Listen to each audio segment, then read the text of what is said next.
A ver, hay historias que nacen de una tormenta, ¿verdad? Y otras que surgen del más absoluto silencio. Bueno, pues la de Brogor nace de las dos cosas a la vez.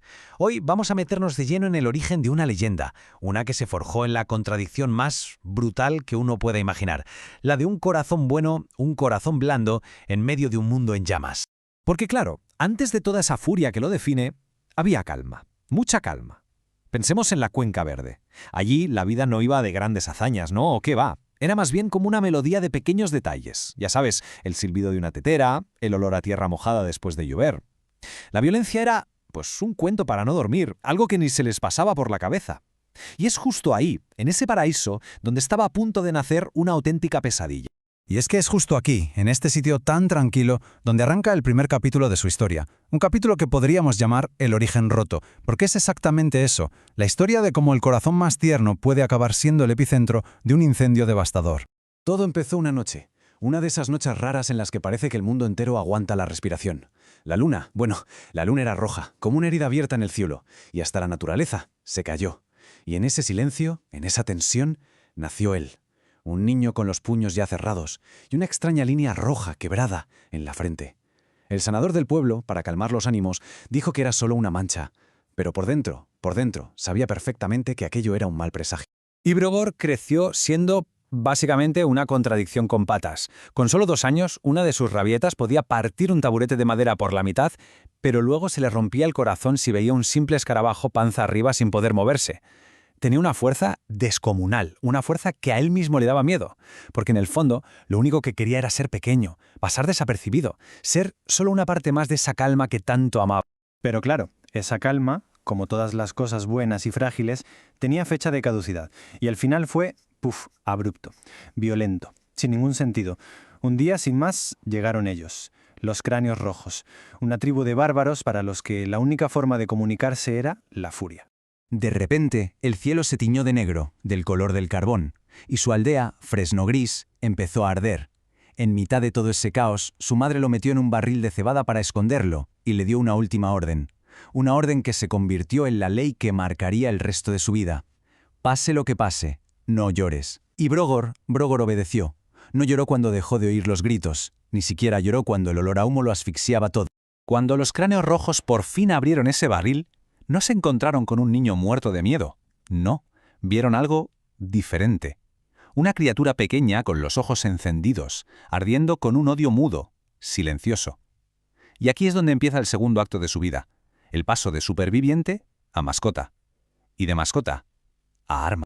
El cambio es que el cambio no pudo ser más brutal. Su mundo pasó de las canciones de su madre y los guisos con olor a lavanda a gruñidos y a beber sangre fermentada. La calma que conocía se transformó en desprecio constante. Los cuentos sobre héroes que le contaban se convirtieron en cicatrices en su propia piel. Le arrancaron todo lo que conocía y lo sustituyeron por la versión más cruel y opuesta imaginable. Su nueva educación, por llamarlo de alguna manera, fue un auténtico catálogo de crueldades. Lo convirtieron en el bufón de la tribu, en su mascota. ¿Por qué?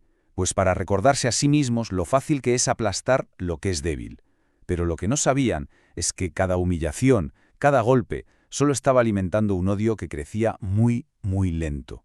Una llama que estaba ahí, contenida.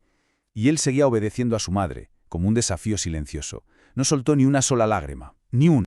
Pero claro, hay mascotas que crecen y que no olvidan, y hay llamas que si las mantienes encerradas demasiado tiempo, acaban por encontrar una salida y arrasan con todo. Este es exactamente el momento en que Brogor deja de ser la víctima para convertirse en una amenaza. Tenía 10 años, solo 10, en medio de un ataque de un gigante de escarcha, cuando los guerreros más duros estaban entrando en pánico, Brogor, el niño, actuó. Con una fuerza que no era normal, que era imposible para su tamaño, cogió un hueso y se lo lanzó al monstruo. Lo distrajo el tiempo suficiente para, irónicamente, salvarle la vida a su propio captor, el jefe, Garn el Degollado. Y fue la primera vez que dejaron de ver en él a un juguete. Vieron un arma. Los chamanes de la tribu, que no eran tontos, vieron esa fuerza y le dieron un nuevo nombre. Lo llamaron Akrar Groth, que significa algo así como el pequeño que no se rompe. Pero ojo, esto no era un honor, ni mucho menos. Era una jaula, una nueva etiqueta que no lo definía por quién era, sino por cuánto dolor era capaz de aguantar. Y aquí está la clave de todo. La clave para entender a Brogor. Los chamanes vieron algo que los demás no veían. Su furia no era simple sed de sangre. Era otra cosa, algo mucho más profundo. Era su dolor, transformado. Su rabia era, literalmente, el sonido de todas las lágrimas que su madre le prohibió derramar, convertidas ahora en un único y atronador grito. Pero a pesar de toda esa brutalidad, a pesar de ese nuevo respeto que se había ganado la fuerza, el niño de la Cuenca Verde seguía ahí, enterrado, sí, bajo muchísimas capas de odio y de dolor, pero seguía ahí. Y de vez en cuando, en los momentos más inesperados, ese corazón se rebelaba, se negaba en rotundo a convertirse en piedra. Y encontró familia donde menos se podría esperar, en un jabalí gigante al que llamó Cebada. Cebada, ¿por qué ese nombre? Bueno, pues era su ancla, un acto consciente para no olvidar. Lo conectaba directamente con el barril de cebada que le salvó la vida y, por tanto, con el último recuerdo de su madre. Es increíble. En un mundo lleno de monstruos con forma humana, su única familia acabó siendo un animal. Y fue precisamente esa humanidad escondida la que lo llevó a su primera elección de verdad, la primera que fue suya. Tenía 15 años y le ordenaron arrasar una caravana de nómadas. Pero un anciano se arrodilló, le suplicó, y una palabra lo rompió todo por dentro. Niño. Esa palabra hizo añicos el disfraz de guerrero que le habían obligado a llevar, y le perdonó la vida. Y justo en ese instante, en ese único segundo de piedad, la desgracia se cernió sobre ellos. Y es en este momento donde vemos la verdadera naturaleza de su furia. Porque cuando contraatacó para defender a la tribu, no lo hizo por lealtad, ni de lejos. Lo hizo por pura rabia. Rabia contra un mundo, contra un destino que jamás le había dado la oportunidad de elegir nada. No estaba luchando por los cráneos rojos. Estaba luchando por el niño que se escondió en un barril de cebada. Así que, después de salvarlos a todos con una furia tan salvaje que, según dicen, hizo temblar las propias piedras, Brogor tomó la decisión. La primera, que era 100% suya. Se iba. Iba a abandonar a los cráneos rojos y empezar, por fin, a forjar su propio camino. El cara a cara con el jefe, con Garn, fue breve y muy directo. Ahí no hubo ni súplicas ni amenazas, nada de eso. Simplemente fue una declaración de independencia. La aceptación de que él era otra cosa. Ya no quería más muertes sin sentido. Solo quería que ese ciclo infernal se acabara de una vez. Y la respuesta de Garn, sorprendentemente, no fue un combate a muerte. Fue un gesto de reconocimiento. Le entregó el hacha de Corvagal, un arma legendaria. Y no se la dio como un premio, no. Fue su manera de admitir que Brogor era algo que su mundo, su brutalidad, simplemente no podía contener. Era un imposible con piernas. Una grieta en su realidad. Y sus últimas palabras para ellos fueron justo esas. No quiero más cabezas en mi cinturón. Solo historias que valga la pena contar. Y con eso les dio la espalda. Se marchó. Con su jabalí cebado a su lado, rechazó el único camino que había conocido, el del bárbaro. Ya no buscaba trofeos de guerra. Buscaba un propósito. Una vida que, al final del día, tuviera historias que merecieran ser contadas. Y así termina la historia de su origen. Pero es justo aquí donde empieza su verdadera historia. Y todo arranca con una pregunta. La pregunta que lo va a definir todo a partir de ahora. ¿Puede alguien que ha sido forjado en la más pura violencia elegir de verdad un camino de paz? La respuesta a esa pregunta, esa respuesta es el viaje que no hemos hecho más que empezar a contar. Pensemos por un momento en un guerrero, uno forjado en la furia más pura, cuyas manos solo conocen el arte de la destrucción. Y ahora imaginemos a ese mismo guerrero intentando plantar una semilla de paz en un corazón que es básicamente de piedra. Pues bien, esa es la historia de Brogor. Un viaje desde la cicatriz de la batalla hasta la promesa de una nueva vida. Esta frase que lleva grabada en la piel es mucho más que una simple advertencia. Es como un manifiesto, ¿no? El de un alma que ha sido puesta a prueba hasta el límite y que sencillamente se niega a quebrarse. Es la primera pista del conflicto que ruge en su interior, la lucha entre el monstruo que crearon y el hombre que de verdad anhela ser. Y aquí es donde empieza el éxodo de Brogor. Pero no es un éxodo de una tierra, no, es un éxodo de sí mismo. Abandona a los cráneos rojos, esa tribu donde la sangre era la única moneda y la violencia el único idioma que se hablaba. Su objetivo es casi un imposible, aprender a construir en un mundo que solo le enseñó a destruir. Es que hay que fijarse en estos gestos, son tan deliberados. Cada acción es un paso para alejarse de la batalla. El hacha, que antes era una herramienta de muerte, ahora sirve para dar calor. El manzano muerto es como una apuesta por la vida donde parece que no la hay. Y Cebada, su jabalí, él es el testigo silencioso de toda esta transformación. La música se convierte en su nueva arma, pero esta vez la batalla es completamente interna. Cada noche su flauta no canta a la guerra, sino que narra su propia historia. Es la crónica de su trauma y a la vez un himno a su increíble supervivencia. Es su forma de sanar, nota a nota. Y aquí llegamos a un punto clave. Él no se deshace de su furia, sino que la entiende y le da un nuevo propósito. Al enterrar este juramento a los pies del manzano, lo que está haciendo es plantar una promesa. La promesa de que su fuerza solo servirá para proteger a quienes no tienen voz. Claro, esta es la gran pregunta que queda en el aire, y es un poco ominosa. Porque la paz es como un jardín frágil, y las malas hierbas del pasado tienen unas raíces muy profundas. La tranquilidad de Brogor está a punto de ser puesta a prueba de la forma más brutal que podamos imaginar. Y aquí lo tenemos. El juramento se rompe, sí, pero la razón por la que lo hace sigue intacta. El peso del hacha no es solo físico, es el peso de la promesa rota, el dolor de volver a ser esa herramienta que juró no ser nunca más. Pero esta vez, su violencia tiene un propósito muy claro: defender.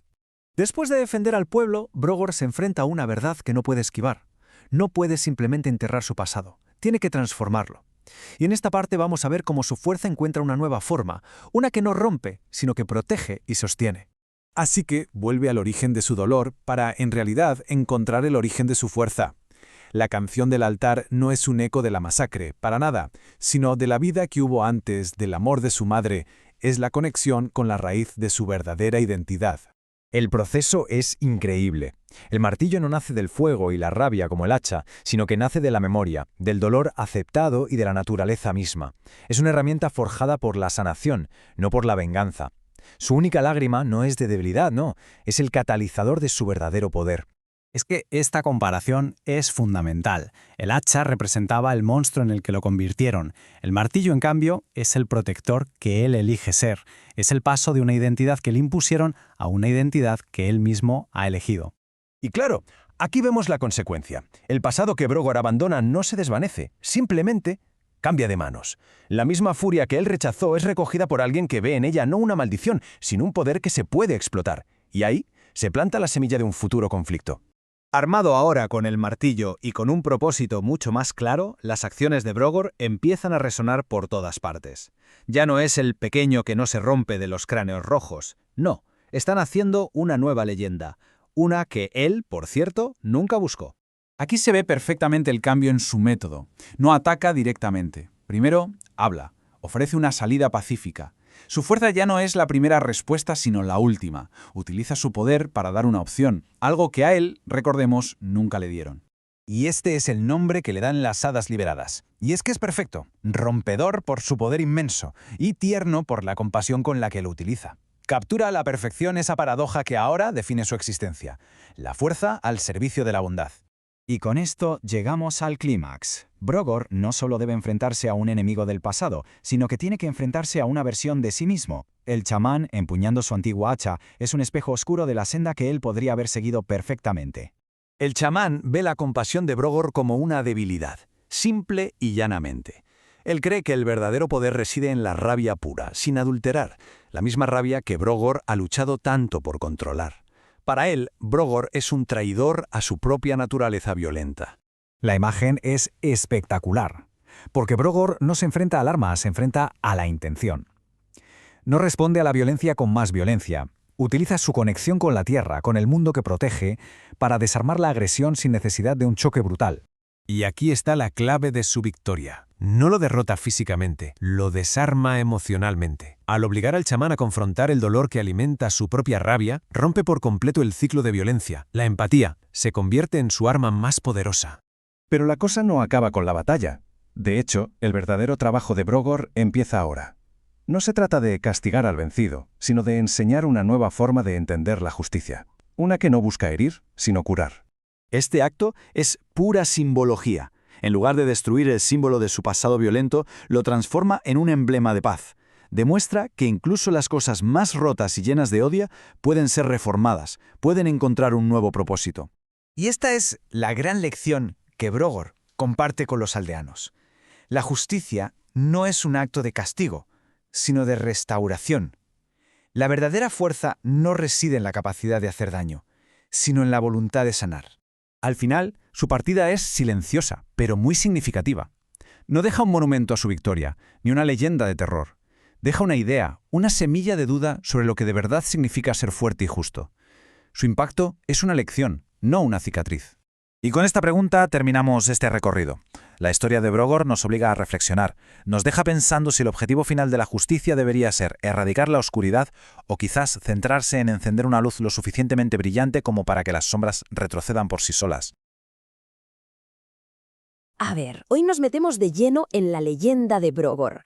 Y no es el típico guerrero, ¿eh? Su poder era inmenso, sí, pero su dolor también lo era. Su historia en realidad no va de las batallas que ganó, sino de una guerra que libró por dentro. Y la victoria más grande, la que lo cambió todo, fue una elección muy silenciosa. Fijaos en esto, un susurro de bondad. Ahí está la clave de todo. No vamos a contar la crónica de un guerrero más, no.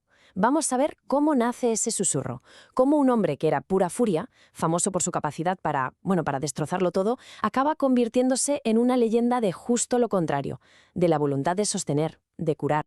Vale, pues nuestro viaje empieza en un pueblo llamado Alren. A primera vista parece el lugar perfecto, ¿sabes? Un auténtico oasis de paz. Pero claro, llega Brogor y algo no le cuadra. Hay una calma rara, tensa, una tranquilidad que se siente forzada, y pronto descubre quién está detrás de todo. 3 figuras misteriosas, encapuchadas, que ofrecen orden, pero a un precio altísimo.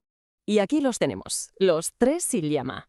Y lo que es fascinante de estos villanos, por llamarlos de alguna manera, es que no son los típicos conquistadores, para nada. Son idealistas, pero de una forma muy retorcida. Están convencidos de que la libertad de elegir, el libre albedrío, es la causa de todo el sufrimiento humano. ¿Y qué ofrecen? Pues una cura, unos contratos mágicos para quitarle a la gente el peso de tener que decidir.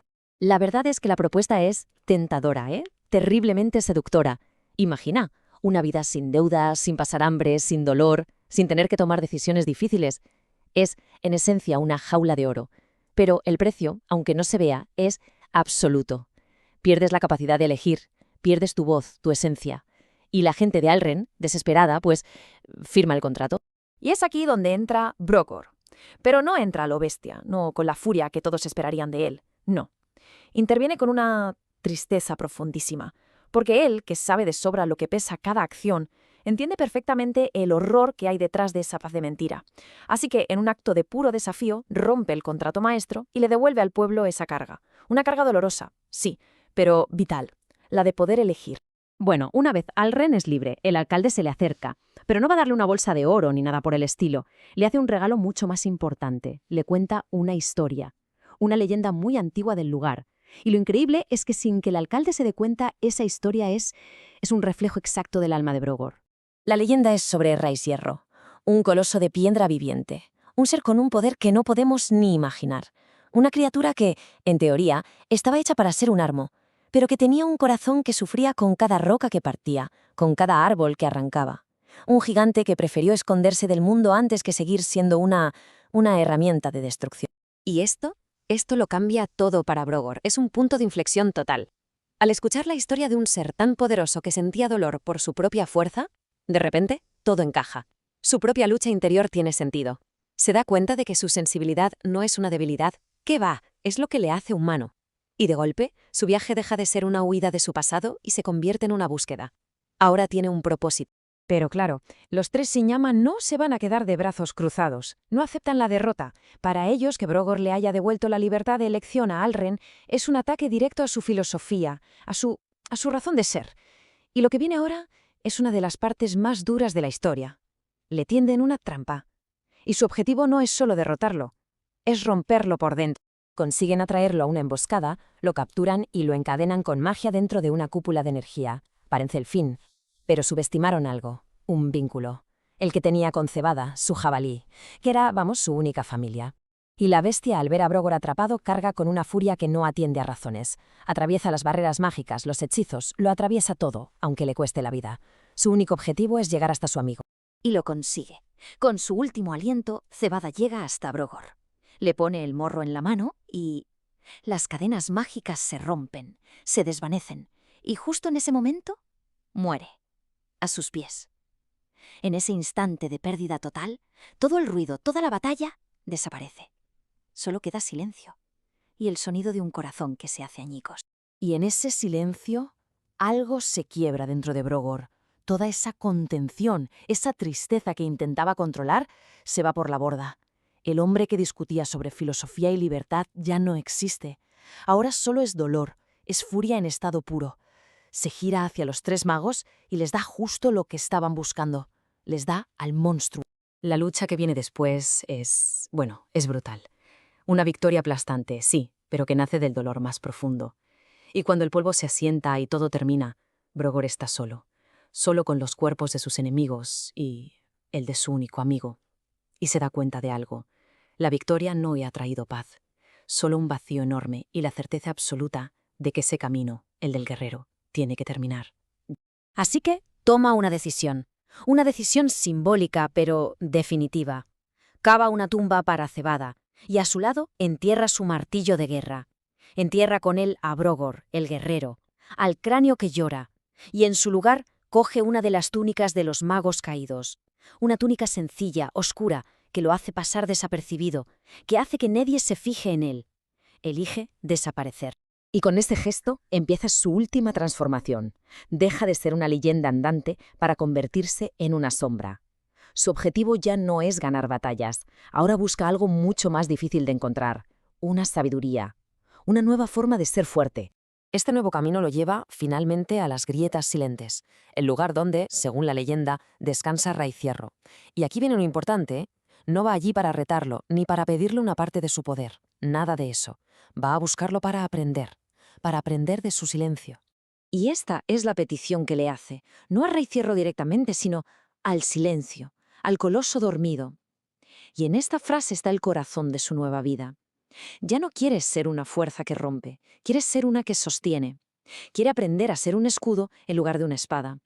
Su petición lo dice absolutamente todo. Y así, la leyenda de Brogor el guerrero simplemente se desvanece. Su nombre desaparece de las grandes canciones de gesta y se transforma en otra cosa, en un rumor, en una historia que los abuelos cuentan en voz baja sobre un extraño amable que aparece, ayuda en silencio y se va sin dejar rastro. Su final no es una explosión de poder, es un acto de paz, profunda y verdadera. Y al final toda esta historia nos deja flotando una pregunta, ¿no? Nos obliga a pararnos a pensar qué es la verdadera fuerza. ¿Es el poder que destroza, la capacidad de imponer tu voluntad sobre los demás? ¿O es esa otra fuerza, la silenciosa, la voluntad de sostener, de sanar, de elegir la compasión, incluso cuando todo a tu alrededor parece pedir a gritos un martillo?